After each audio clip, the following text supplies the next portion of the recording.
दो अंतरिक्ष यात्री एडम और जैक एक एंटेरिस नाम के ग्रह पर साल 2802 में जा रहे होते हैं। इसके विपरीत पृथ्वी पर अब जो महिलाएं बची है उन्हें एक खतरनाक वायरस ने अपनी चपेट में ले लिया है, जिससे कि पृथ्वी पर अब कोई भी महिला मां नहीं बन सकती। और यह जो एक नया ग्रह है यहाँ पर केवल महिलाओं का ही कब्जा है। ये दो अंतरिक्ष यात्री इन महिलाओं को एंटेरिस ग्रह से पृथ्वी पर लाने के लिए गए हैं, पर इस ग्रह पर पुरुषों को महिलाओं से बात करने की अनुमति नहीं है और इस ग्रह पर जो पुरुष रहते हैं वह केवल एक गुलाम या केवल उनका उपयोग केवल बच्चे पैदा करने के लिए ही किया जाता है। और अगर एंटेरिस ग्रह की महिलाएं पृथ्वी पर जाने के लिए तैयार नहीं होती तब पृथ्वी पर से इंसानों का वजूद ही मिट जाएगा। और जब अंतरिक्ष यान एंटेरिस ग्रह के करीब आता है और उस ग्रह के अंदर जैसे ही प्रवेश करता है वैसे ही स्पेसशिप में आग लग जाती है। पर यह अंतरिक्ष यान जैसे तैसे एंटेरिस ग्रह पर लैंड कर लेता है और इन दोनों अंतरिक्ष यात्रियों को छोटी मोटी सी चोटें आई हुई होती है, पर जैक को थोड़ी ज्यादा चोटें आई होती है। और इन चोटों को ठीक करने के लिए एडम जैक की बॉडी में एक इंजेक्शन इंजेक्ट करता है, जिसके बाद जैक अब पूरी तरह से ठीक हो जाता है। और अब इन दोनों अंतरिक्ष यात्रियों को एक कुत्ते की भौंकने की आवाज सुनाई देती है और एडम और जैक कुत्ते की आवाज सुनकर काफी खुश हो जाते हैं, क्योंकि पृथ्वी पर से यह केवल अनुमान लगाया गया था कि एंटेरिस नाम के इस ग्रह पर जीवन भी हो सकता है। ये दोनों अंतरिक्ष यात्री एडम और जैक उस आवाज का पीछा करने लग जाते हैं। तभी उन्हें एक लड़का दिखाई देता है और उसके हाथ में वह कुत्ता होता है। पर यह लड़का एडम और जैक को देखकर काफी ज्यादा डर जाता है। पर अब इस बच्चे पर महिलाओं के झुंड ने हमला कर दिया और उसे किडनैप करके अपने साथ महिलाएं ले जाती है। जब एडम वहाँ छुपकर यह सब कुछ देख रहा होता है तभी इस ग्रह पर बहुत ही भयंकर भूकंप आता है और एडम डर के मारे भागने लगता है और वह एक बहुत ही बड़े महल के अंदर चला जाता है और वहाँ पर कई संख्या में केवल महिलाएं ही होती है। पर उसे अभी तक यह समझ में नहीं आ रहा था कि आखिर इस ग्रह पर कोई पुरुष रहता भी है या नहीं। तब एडम को पता चलता है कि इस ग्रह पर केवल महिलाओं का ही कब्जा है और पुरुष यहाँ पर केवल एक गुलाम से ज्यादा कुछ भी नहीं है और उनमें से कुछ पुरुषों का उपयोग ही केवल बच्चे पैदा करने के लिए किया जाता है। तभी ये महिलाएं अपने गॉड से प्रार्थना कर रही होती है। तभी इस ग्रह की रानी सुमरू को दिखाया जाता है और उधर उस बच्चे को टेक्सन नाम के एक ग्रुप की महिलाओं के द्वारा अपने गॉड को बलि देने के लिए लाया जाता है। तभी उस लड़के की बहन डव रानी के सैनिकों में से एक है, वह बच्चे को छुड़ाने के लिए दूसरे सैनिकों से लड़ने लगती है। तभी इस ग्रह की रानी लड़ाई रुकवाती है और जब ये आपस में बहस कर रहे होते हैं तभी एडम को जैक का कॉल आता है और सभी महिलाएं उसे देखकर काफी ज्यादा हैरान हो जाती है और रानी के सैनिक उसे पकड़ने के लिए उसके पीछे लग जाते हैं। तभी एडम अपनी बंदूक का प्रयोग कर वहाँ से निकल जाता है, साथ ही वह बच्चा भी वहाँ से भागने में कामयाब हो जाता है। तभी जब ये दोनों अंतरिक्ष यान की तरफ भाग रहे होते हैं और उसी समय एक सैनिक तीर से हमला कर देता है जो कि सीधे एडम के पांव पर लगता है। अब एडम और वह बच्चा स्पेसशिप में आ जाते हैं, पर एडम की हालत काफी खराब होती है और वह अब धीरे धीरे दम तोड़ रहा होता है। तभी बाहर इस ग्रह की रानी आ जाती है और वह उस सैनिक को यहाँ से जाने के लिए कहती है, पर वह महिला सैनिक रानी से कहती है कि पुरुषों को मारना कानूनी है। तभी रानी उसे यहाँ से जाने का आदेश देती है और रानी कहती है कि मुझे नहीं लगता कि ये दोनों एलियन जो कि किसी और ग्रह से आए हैं हमारे लिए खतरनाक हो सकते हैं, मैं स्पेसशिप में जाके देखती हूँ। तभी रानी स्पेसशिप के अंदर प्रवेश करती है और वहाँ एडम की हालत खराब देखकर रानी अपने बालों में से कुछ निकालती है और एडम की बॉडी में इंजेक्ट करती है। तब एडम तुरंत ही ठीक हो जाता है। तभी एडम और जैक को बेहोश करके रानी के महल में लाया जाता है। तभी जैक एडम से कहता है कि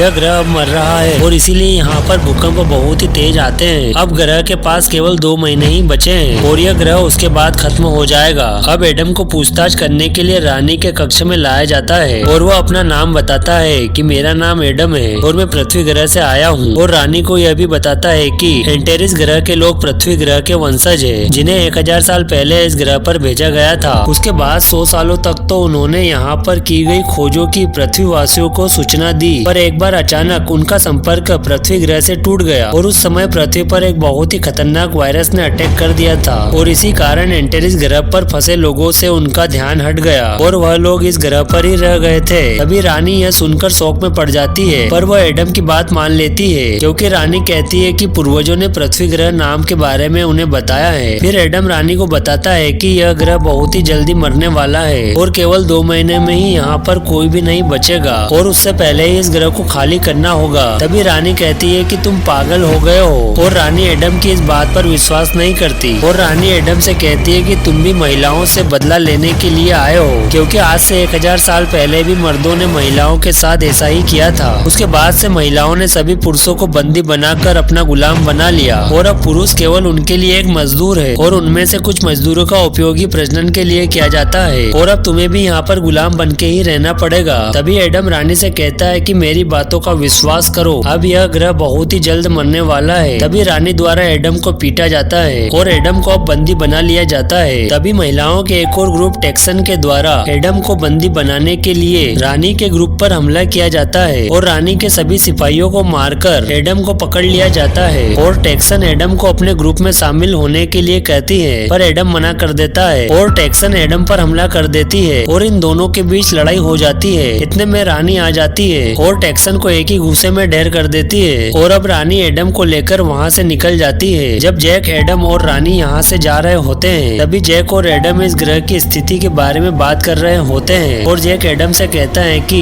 अब केवल 10 दिन और बचे हैं इस ग्रह के पास। तभी रानी जैक और एडम की बातें सुन लेती है और अपना लॉकेट एडम और जैक को दिखाती है और कहती है कि यह वही लॉकेट है जहाँ पर 1000 साल पहले पृथ्वी से एक अंतरिक्ष यान उतरा था और इसे वहीं से निकाला गया है। तभी एडम और जैक खुश हो जाते हैं और कहते हैं कि अगर हम वहाँ पर पहुंचकर अंतरिक्ष यान को वापस से शुरू कर लेते हैं तब हम वापस पृथ्वी पर जा सकते हैं। तब रानी भी अब उनकी मदद करने के लिए तैयार हो जाती है। साथ ही वह उस जगह की ओर अब बढ़ने लगते हैं और एंटेरिस ग्रह पर अब जितने भी पुरुषों को बंदी बनाया गया था उन सभी को आजाद कर दिया जाता है और बीच रास्ते में एडम रानी को कहता है कि तुम्हें भी पृथ्वी पर हमारे साथ ही चलना चाहिए क्योंकि वहाँ पर तुम सुरक्षित बची रहोगी। तब रानी एडम को कहती है कि मैं यहाँ शासन नहीं करती हूँ बल्कि इस ग्रह पर रहने वाले लोगों की सेवा करती हूँ और रानी यह चाहती है कि मैं यहीं पर अपनी आखिरी सांसें लूं। तभी एक भयंकर भूकंप आता है और यह सभी पहाड़ी से नीचे गिरते हैं जहाँ पर एक कंकाल होता है और जब जैक उस कंकाल की जांच करता है तो वह बताता है कि